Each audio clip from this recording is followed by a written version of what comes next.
Asia is a vast, diverse and heterogeneous region, which accounts for 20% of the world's land area. It is home to half of the world's population. Its 49 economies are at widely different levels of economic development, embrace different economic philosophies, and have different political systems. Asia today is on the cusp of an historic transformation. If the region's successful economies can sustain their growth momentum, Asia could grow to over half of the global economy by 2050 from the current 27% of the global output. Per capita incomes in the region could multiply nearly six-fold, making it an affluent region.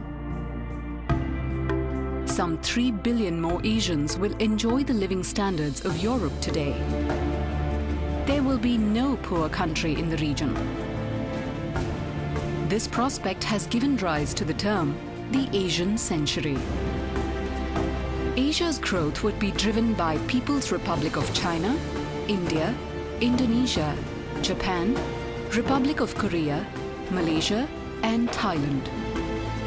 The Asia 7 would account for over 85% of Asia's incremental GDP between 2010 and 2050. This will be a truly historic transformation, but it is by no means preordained. History tells us that Asia's growth will not follow a linear path. There will be crises. Asia will have to manage them while maintaining its focus on the longer term. There are also a number of mega challenges. Large and, in many cases, rising inequities within countries could undermine social cohesion.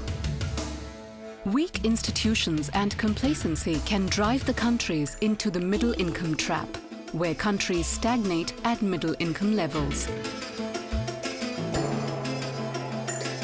The anticipated rise in the living standards of some 3 billion additional Asians will create intense global competition for the Earth's finite natural resources. Climate change could threaten agricultural production, and rising sea levels would severely affect low-lying coastal areas. Both could affect billions of Asians. Cutting across all of these other challenges is the recent deterioration in governance in many countries. These mega challenges transcend generations and could even lead to national and regional conflicts.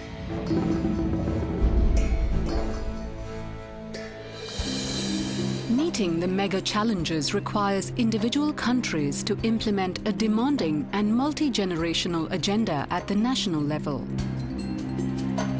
Collective action by the countries as a region, as well as a more proactive role at the global level.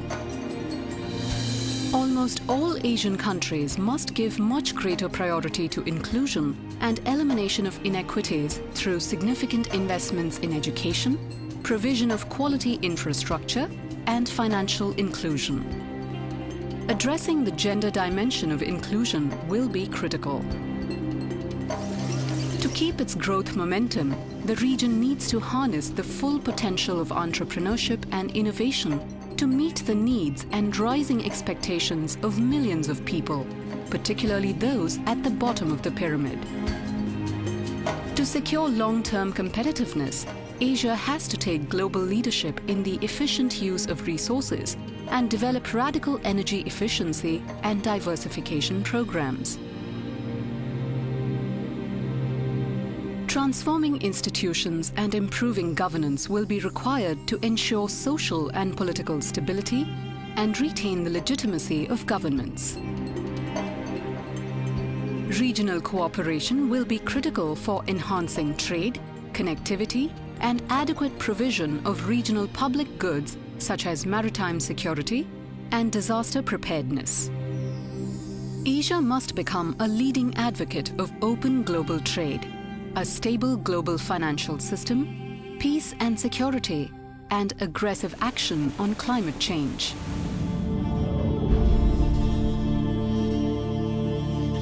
Shortfalls in delivering on this agenda will deprive billions of Asians of the benefits that would accrue from realizing the Asian century. Asia's output in 2050 would reach less than half of its potential. Asia's share of the global economy would remain at 32% versus 51%. GDP per capita would be cut by half. Most importantly, billions of Asians will have to wait another generation or more to benefit from the promise of the Asian century.